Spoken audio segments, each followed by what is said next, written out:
President Donald Trump's admission in July that Iran had refused to abandon uranium enrichment even after U.S.-Israeli strikes in June exposes the harsh reality of Mideast power politics. Israel's Prime Minister Benjamin Netanyahu visited Washington on June 30th, ostensibly to discuss Gaza, but according to an Israeli journalist, Sharit Cohen, with the next steps on Iran topping his actual agenda. Trump now faces a pivotal choice: statesmanship in pursuit of U.S. interests or subservience to Israel's radical government. Israel conducted an unprecedented attack on Iranian leadership, its military, and its nuclear program in the early hours of June 13th, leaving the region on edge regarding a war many have rightly worked to avoid over decades. The operation raises more questions than answers, further highlighting the only rational path for U.S. policymakers: avoiding a direct war with the Islamic Republic.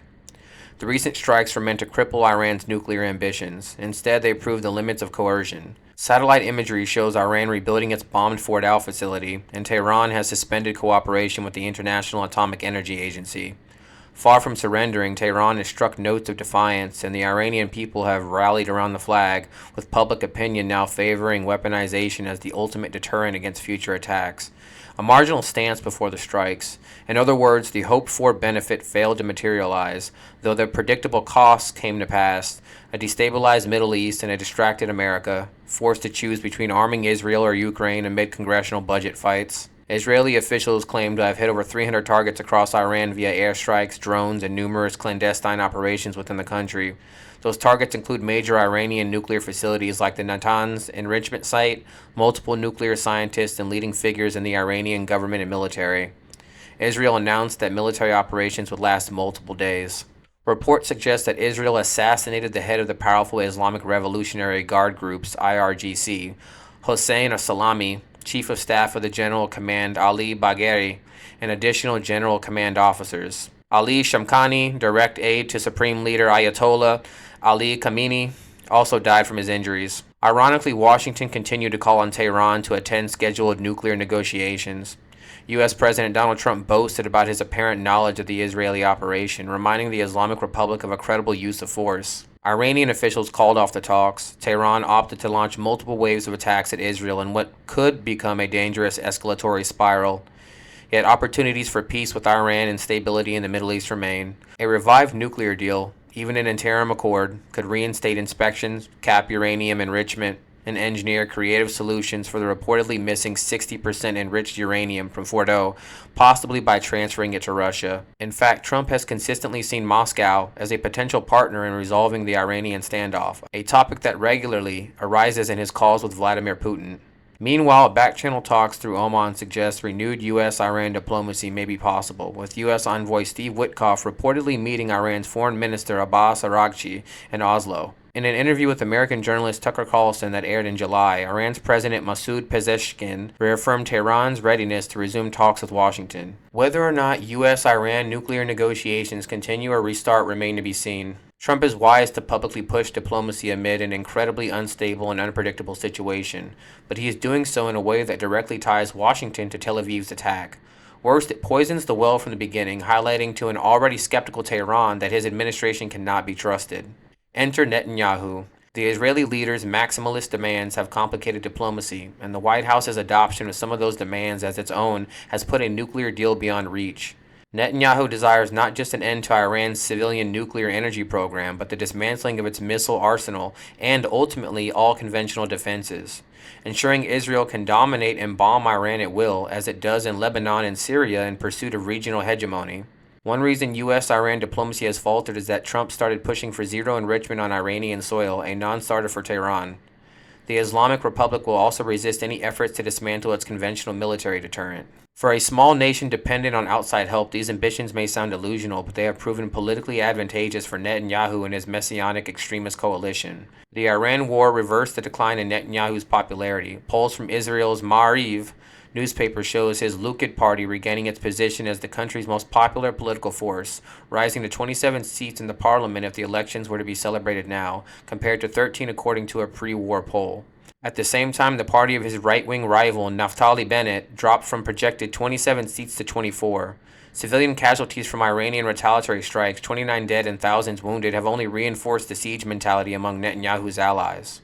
The war has also, for now, eased Netanyahu's legal troubles, in large part because Trump, citing the prime minister's leadership during the conflict, called for charges to be dropped. An Israeli court postponed the looming corruption trial testimony at Netanyahu's request due to his role as a wartime prime minister.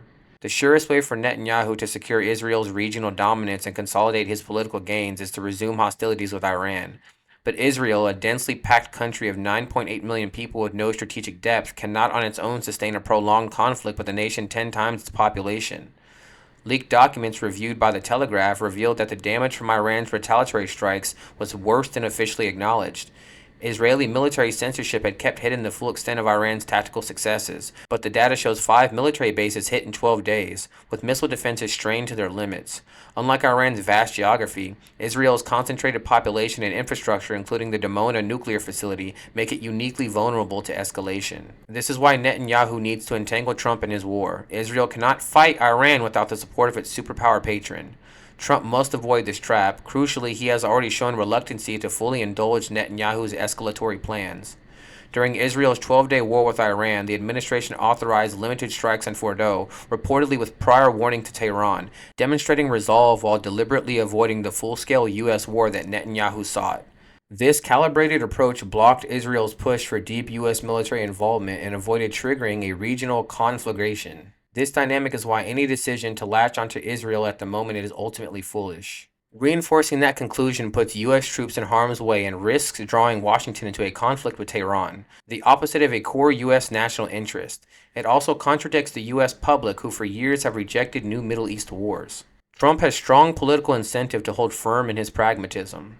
According to a YouGov Economist poll, 60% of Americans think the U.S. military should not get involved in the conflict between Israel and Iran, with only 16% supporting military action. Most MAGA voters went along with Trump's strikes, but many could turn on the president if the U.S. wages a prolonged war with Iran. Tucker Carlson's viral segments, such as his latest with the Libertarian Institute's Scott Horton, and warnings from allies like Steve Bannon and Representative Marjorie Taylor Greene, show that prominent MAGA influencers won't compromise on their rejection of Middle East quagmires. With 52% of Americans now disapproving of Trump's foreign policy and no clear path to ending the war in Ukraine, starting another conflict could fracture his coalition. Another key reason to de-escalate relates to America's improving relations with Saudi Arabia, the United Arab Emirates, and Qatar, ties that grew only stronger during Trump's landmark visit to the region in May. Pursuing those relationships requires avoiding open-ended wars that destabilize the region. The Gulf states' cautious neutrality during recent conflicts underscores the value of this approach.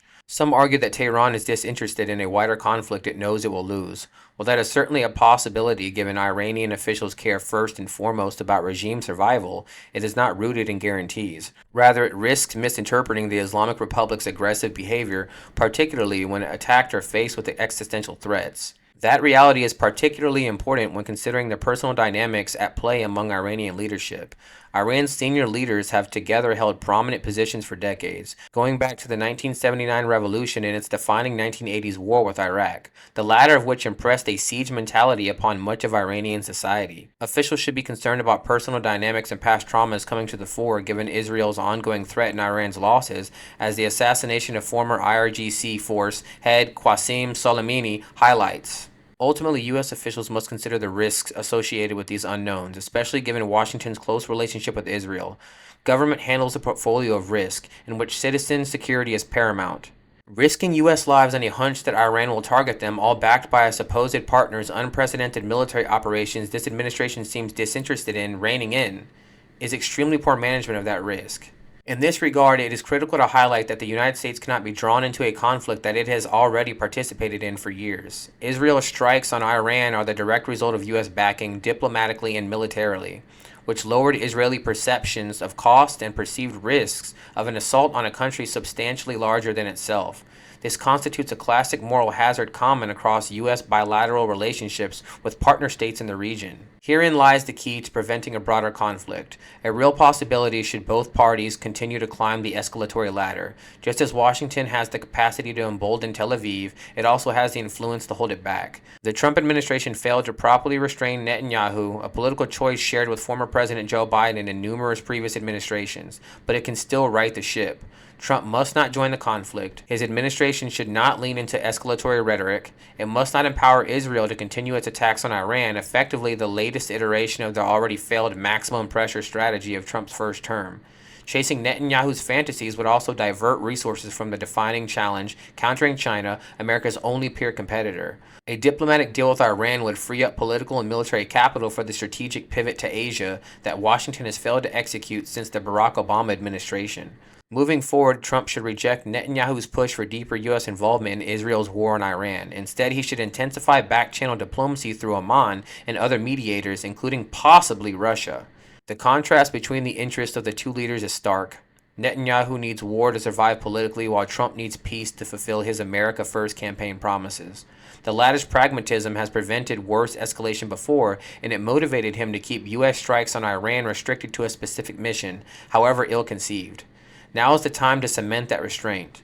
The alternative to any of these actions only associates Washington ever more closely to the belligerent of a conflict, in which the other party, Iran, views the United States and Israel as the same enemy. That is the opposite of a supposed peace presidency, gambling U.S. lives and risking a disastrous war. There are also political repercussions to consider as well. For all his faults, Trump was correct in stressing the futility, wastefulness, and strategic idiocy of past U.S. wars in the Middle East, which lasted too long, placed U.S. troops in situations with little chance of success, and in the case of the 2003 war in Iraq, actually shifted the region's balance of power close to Iran's side of the ledger. Authorizing U.S. airstrikes on Iran would be akin to throwing all of those campaign promises out the window and expose Trump as being no more averse to unnecessary war than his predecessors were. If the war between Israel and Iran persists, the United States should stay out of it. U.S. security isn't at stake no matter how many times Netanyahu goes on American television to claim otherwise. Hold up. Wait a minute. Something ain't right.